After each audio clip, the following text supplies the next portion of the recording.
Hello there, this is Wendy. I'm so excited to be here with you today. Today we're going to use the chinoiserie background die. I really love this bold background die. I think it's gorgeous and we're going to make a beautiful card with it today. First, I have cut out of some Spellbinders cardstock all of the leaves and all of the roses and the background. This cardstock can be found on Honeybee's website, and it's fantastic. It comes in a pack of 48.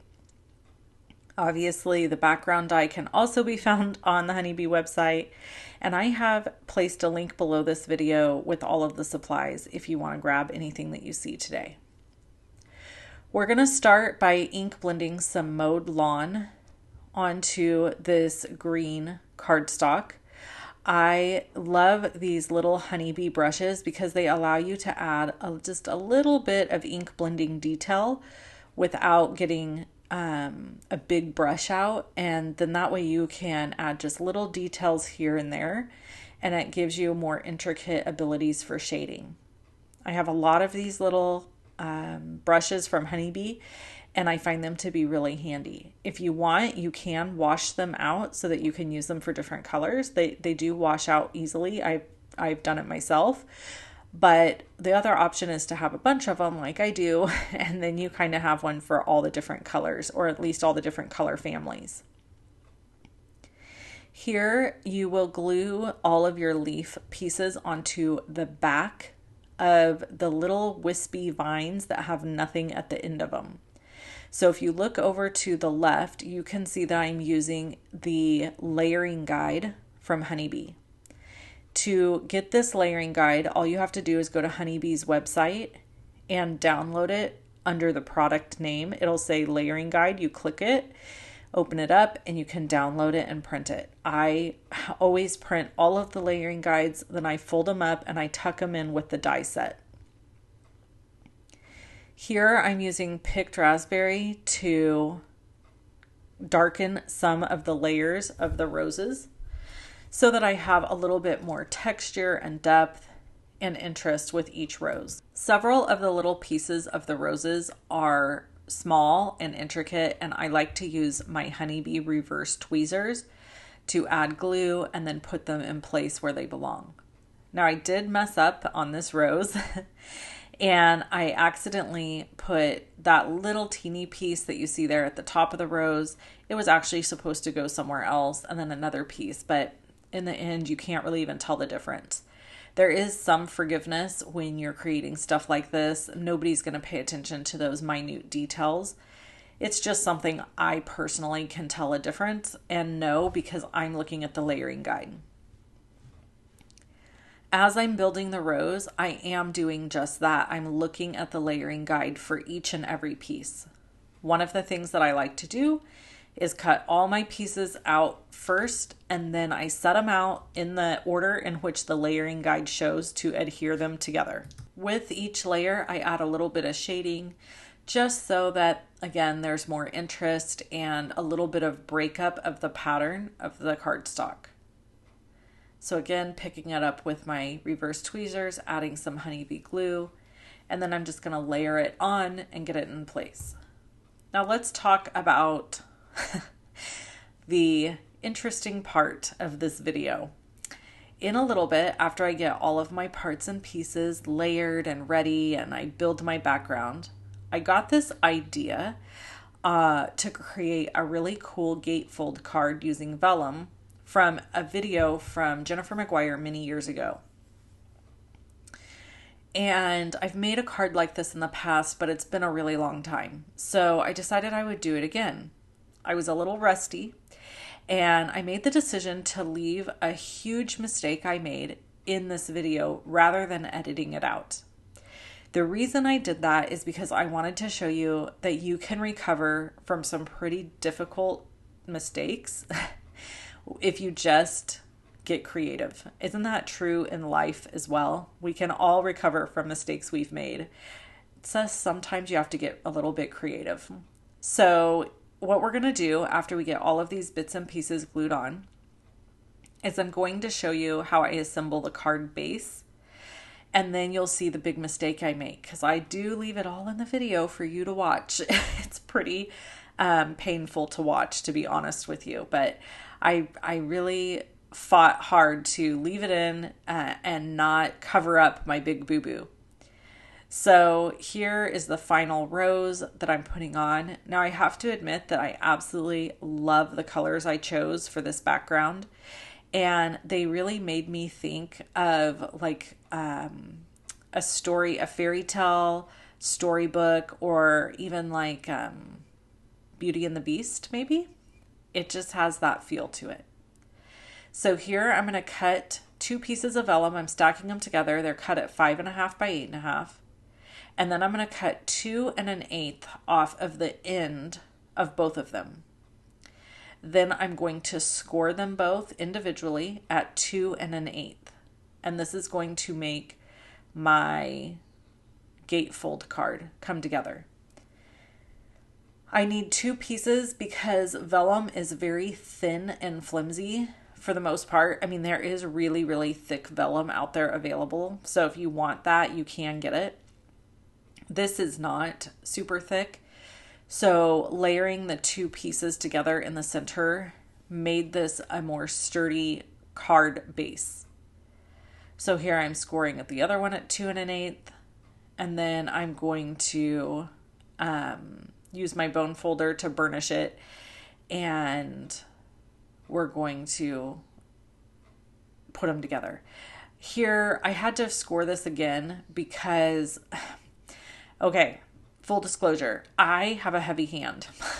So I had made a piece of this vellum earlier and I cut it in half on accident. I mean, I cut it in 2 because I was pushing so hard with the scoring bar or the scoring blade that it just cut right through the vellum. So if your vellum isn't super duper heavy duty, you just want to be careful when you're scoring it. So here's what the card concept will be. It's a vellum card that opens at the center. And then we're going to put a note card on the inside of it. The way I'm going to adhere it together is using some double-sided sticky sheets. You know, you can get those sheets at lots of different places. Again, I'll link to all the supplies below so you can find what you need. So I'm just peeling the backing away from one side and then adding it to my card base. And then I will remove the backing from the other side. And then once I remove it from the other side, I will layer this other piece that you see at the top on top of it. This is a great way to adhere these together because it doesn't, if you use glue, it can make it kind of wrinkly, and it also leaves a bunch of marks. Doing it this way, it's a very smooth process and it looks nice and clean and smooth in the end. So I'm just going to add this down, getting it lined up very neat and nice, and then we'll just smush it together. And you can see there that it really looks nice and you don't see a bunch of crazy lines in the vellum. So after we get that done, I'm going to add this little note card in the center. I cut this at 3.5 by, I can't remember. When it's folded, it's 4 3/4 by 3.5. So what's 4 3/4 plus 4 3/4? I can't do math. It's late in the day. That's 9. Is that 9.5? And then scored at 4 3/4. Anyways, this note card fit perfectly on the inside, leaving a little edge around. This actually is like a shimmery cardstock. It's not just white. And then we're going to stamp in the center of this later. But for now, this is how this looks. Isn't that pretty? It's kind of elegant and delicate, I feel like. Okay, ready for the big mistake? Here we go. Let's get into it. So basically, once I get this part done, now I need to cut my background in half. And I don't know why. I'm just going to tell you right now. I do not know what in the actual world I was thinking. But I thought I'll just put it in my Tim Holtz trimmer and I'll just chop it down right down the center, no problem. The thing I didn't think about in doing this, and right here what I'm doing is I'm making sure that my cut line lines up with the opening of the gatefold, because I'm going to glue each side of these to each side of the card base so that the gatefold will open in the middle. In order to do that, I have to cut these down that line. They can't, you know what I'm saying? They have to be cut apart. So my intentions were good. I had really good intentions here, and I worked hard to get a nice line so that when I stuck it in my trimmer, I would be able to line it up well. Well, here is where all of you are screaming at the screen and going, oh my gosh, what's about to happen? It's like watching a horror movie for card makers. You know what I'm saying? Like, don't go up the stairs. In every horror movie, the girl runs up the stairs instead of out the front door. This is it. This is it. This is her running up the stairs. Look what I do. I just keep hacking at it. Like, oh, it's me. I'm the problem. It's not cutting. Yep. Just keep hacking it, Wendy. So I'm praying that somebody out there is going to comment and say, I've done something like this also. You see me put my hand down like, what an idiot. And then I realize, stop it. You're just destroying this thing. So I get it out of the trimmer and it's mutilated. I've worked so hard on this and now it's a mess. But I refuse to give up and quit. So I do what I should have done from the very beginning, which is draw the line and then use my scissors. Were any of you screaming at the screen being like, use your scissors, dum-dum, use your scissors? So I have this rose that now has this big gash in the middle of it. So we're going to fix this. We're going to make this work because I'm like, I am not redoing this. Like, this is not the most work I've ever spent on a lovely layer, but let's just call it what it is, friends. Lovely layers are a labor of love. And I did not want to have to sit and remake this whole thing and just throw this in the garbage. So here's where it's cool. This chinoiserie background is very flexible. It kind of like moves around a little bit. See how it will move back and forth? So I am able to get glue on the back of these and glue these down on each side. And then I'm going to show you how I was able to cover up my big mess up on that one rose. I don't know if you can see it there on the right, that rose in the middle, but it has a huge gash in the middle of it. And it's very noticeable in person. See it in the back when I turn it over? So I'm going to add my honeybee glue to the back of both of these pieces that I have hacked up and cut to pieces. Oh, it's just comical to me. I hope it's comical to you too. So then I'm going to turn it over, right? I've already glued the one down, and now I'm going to glue this one down, and I'm going to cheat it because I used glue. So I'm going to be able to cheat this and kind of get everything where I need it to be before it like really sets up, if that makes sense. This is the most forgiving background die I think I've ever worked with in my life. It still ended up, this whole thing ended up being really pretty. Is it exactly what I would have wanted? No. And I'm going to tell you why here when we get to the next part. But I still was able to salvage it and make it work and look beautiful. And the person, whoever I give this to, is not going to be the wiser. They're going to have no idea that this was a big mess and that I totally screwed it up by hacking it to death in a Tim Holtz trimmer.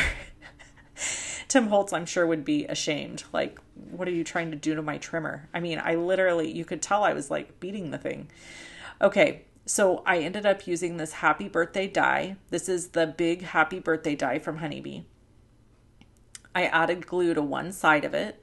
High in sight, probably should have added glue to the other side because that's the rose that was messed up, but that's okay. And then I'm going to go ahead and glue it down to the one side. Isn't that pretty? Now, ideally, I would have gone with a smaller sentiment on the front. But I needed a large sentiment to kind of cover up my mishaps. And then when you open it, it opens like this. And then the center folds up. So now what we're going to do is we're going to stamp on the inside. So I'm grabbing my Memory Misty. This is my 12 by 12 Misty. And again, you could count this as a boo-boo. Ideally, what I should have done is done my stamping on my note card prior to having the card completely assembled. Because now if I mess up, I've got a real problem on my hands, right? So just do as I say and not as I do. Learn from my mistakes. How about that? How about we do that? That's what I always tell my daughter. She's 16. I always say, learn from my mistakes. Don't do what I do. Learn from me. So here I'm using the grid on my Misty door to just get everything lined up.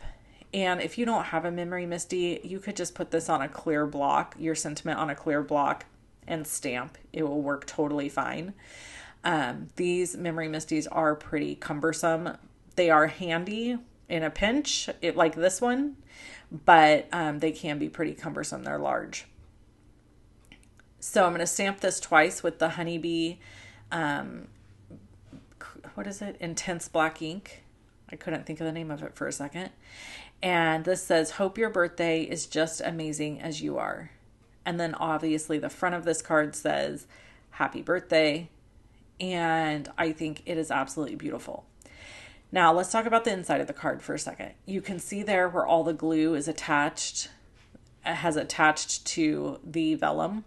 If that bothers you, you certainly could cut a whole nother die and glue it onto the inside. It does not bother me at all. And I don't think it's going to bother the recipient at all. So I'm not worried about it. So there is our finished card. You hung in there with me, and I thank you for that.